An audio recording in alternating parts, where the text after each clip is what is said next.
What if the greatest parenting failure in biblical history didn't happen because of a wicked, abusive, or absent father?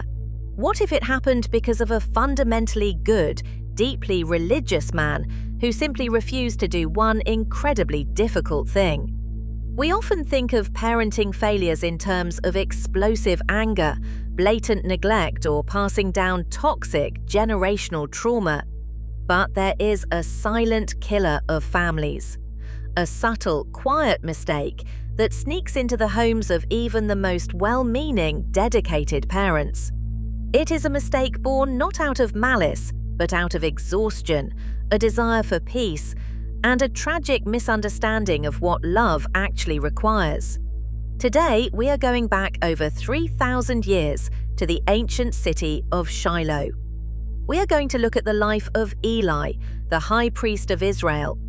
Eli dedicated his entire life to serving God, yet he lost his entire family in a single, devastating day. His story is a chilling warning, but hidden within the tragedy is a profound, life-changing lesson for any parent raising children in the modern world. Imagine the ancient sanctuary at Shiloh, long before the Grand Temple of Solomon was ever constructed in Jerusalem. It is a place of heavy linen curtains, the metallic scent of copper altars, the rich aroma of burning incense, and the constant bleating of sacrificial animals. This was the spiritual epicenter of Israel, and at the center of it all was Eli. Eli was a man who bore the immense weight of the nation's spiritual life. As the high priest, he wore the intricately woven ephod. He alone carried the names of the 12 tribes of Israel across his chest. He was a judge, a leader, and a man who spent his days ensuring that the complex, demanding rituals of worship were carried out with absolute reverence. By all outward appearances, Eli was the ultimate public servant. But behind the holy curtains of the tabernacle, a dark and insidious rot was spreading. It wasn't coming from invading armies or pagan nations. It was coming from Eli's own house. Eli had 2 sons, Hophni and Phinehas. By birthright, they were priests, destined to inherit their father's sacred mantle. But the scriptures describe them with a terrifying phrase. They were worthless men who did not know the Lord. While Eli was busy tending to the spiritual needs of a nation, his sons were turning the sanctuary of God into a syndicate of corruption. The law of Moses was incredibly clear about how sacrifices were to be handled. When an Israelite family traveled miles through the dusty hills to offer a sacrifice of thanksgiving, a specific portion of the meat was meant for the priests, but only after the fat had been offered to God upon the altar. It was a holy order. But Hophni and Phinehas didn't care about holiness. They cared about power and appetite. Picture the scene. A faithful Israelite father is boiling the sacrificial meat, teaching his young children about the goodness of God. Suddenly, a servant of Hophni and Phinehas swaggers up to the boiling pot. He plunges a massive, heavy, 3-pronged flesh hook into the cauldron and wrenches out whatever he can grab. If the worshipper protested, pleading, "Please, let us burn the fat first, as the Lord commanded, and then take whatever you desire," the servant would sneer. "No," he would demand, "give it to me now or I will take it by force." They were behaving like mob enforcers in the house of God. They were stealing from the people and showing absolute contempt for the Almighty. And it didn't stop at theft. The darkness in their hearts grew bolder. They began sleeping with the women who served at the entrance to the tent of meeting.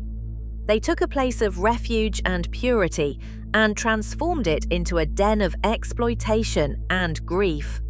The people of Israel were devastated. The text says that because of Eli's sons, the people began to despise the offerings of the Lord. The spiritual life of an entire generation was being suffocated because the very leaders meant to guide them were deeply corrupt.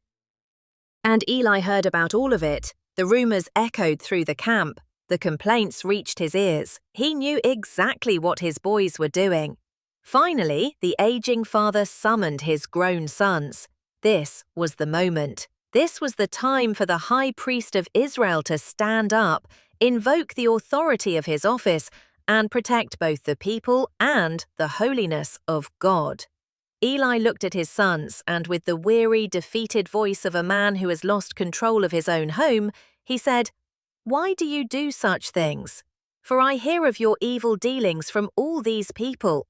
No, my sons, it is no good report that I hear the people of the Lord spreading abroad. If someone sins against a man, God will mediate for him. But if someone sins against the Lord, who can intercede for him?" It sounds like a rebuke. It sounds like a father correcting his children. But it was completely empty. Hophni and Phinehas didn't even blink. They ignored him completely and went right back to their corruption. Why? Because Eli gave them a lecture, but he didn't give them a boundary. He questioned their behavior, but he completely refused to remove them from their positions of power. He knew they were destroying the people, he knew they were mocking God, but he simply could not bring himself to discipline his own flesh and blood. The consequence of this passivity was absolute devastation. God sent an unnamed prophet to Eli with a chilling message. The prophet looked the old man in the eye and delivered the crushing blow. "Why do you honor your sons more than me?" God declared that the priesthood would be torn from Eli's family line forever. And as a sign that this judgment was true, both of his sons, Hophni and Phinehas, would die on the exact same day. The tragedy didn't happen immediately, which perhaps gave Eli a false sense of security, but years later, the drums of war echoed across the hills.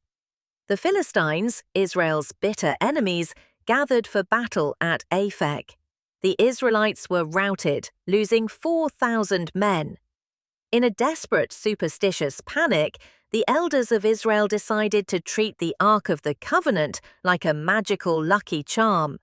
They sent to Shiloh and demanded the Ark be brought to the front lines.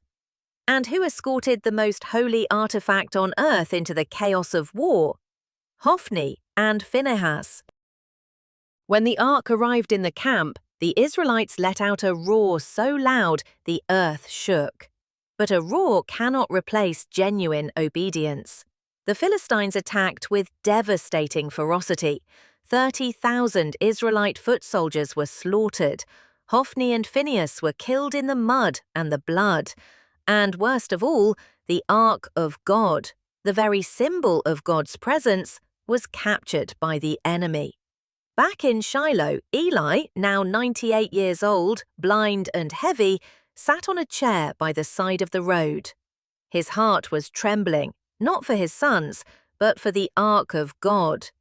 A messenger, a man from the tribe of Benjamin, came sprinting into the city. His clothes were torn, and dust was poured over his head. The ancient signs of absolute catastrophe. The city erupted in a mournful wail. Eli heard the crying and asked, "What is this uproar?" The breathless runner approached the blind priest and delivered the fourfold hammer blow of tragedy. Israel has fled before the Philistines. There has been a great slaughter among the people. Your two sons, Hophni and Phinehas, are dead, and the Ark of God has been captured.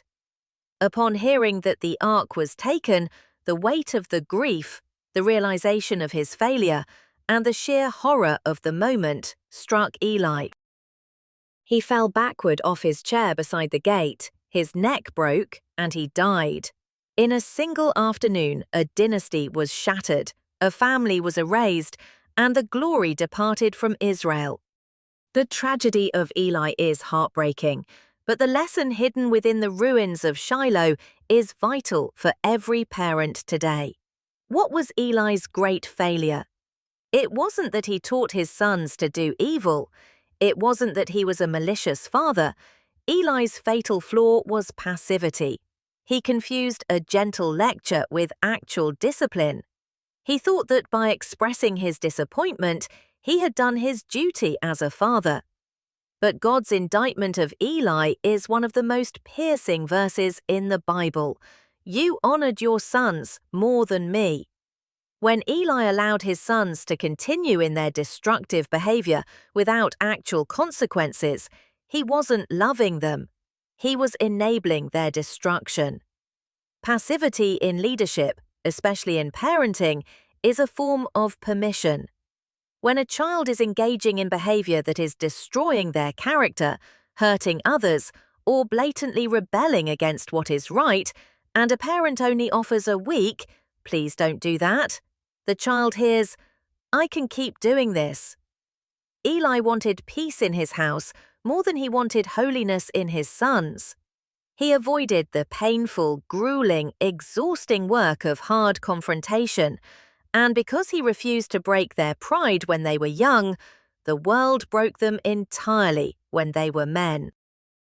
It is incredibly easy to judge Eli from thousands of years away, but if we are honest, Eli's temptation is our temptation. Modern parenting is exhausting. You work all day, you manage the household, you pay the bills, and you try to keep your head above water. When you finally get a moment of peace, the last thing you want to do is engage in a high-stakes emotional conflict with your child over their attitude, their screen time, the way they speak to their siblings, or the friends they are hanging out with. It is so much easier to choose the path of least resistance. It is easier to give a half-hearted warning from the couch. It is easier to look away and hope it's just a phase. We are terrified of alienating our kids. We want them to like us. We want the home to feel peaceful. But true biblical love is not always peaceful. Sometimes it is fiercely protective. True love is willing to endure the temporary anger of a child in order to secure their long-term character. If you see a destructive pattern in your child's life, whether they are 5 years old and learning to lie, or 15 years old and wandering into dangerous territory, you cannot simply express mild disappointment. You must have the courage to step in, set a firm boundary, and enforce a consequence, even when it costs you your own comfort. You are not just raising a child, you are shaping a future adult. You are shaping someone's future spouse, someone's future parent, someone's future leader. You cannot afford to be a passive observer in the development of their soul. Your children do not just need your provision, they desperately need your courage. They need a parent who loves them enough to tell them no and make it stick. So here is your challenge for this week. What is the one difficult conversation you have been avoiding with your child? What is the one boundary you have let slip because you were too tired to enforce it? Step into the discomfort. Have the conversation. Draw the line. It won't be easy, but it will be the most profoundly loving thing you can do for them today.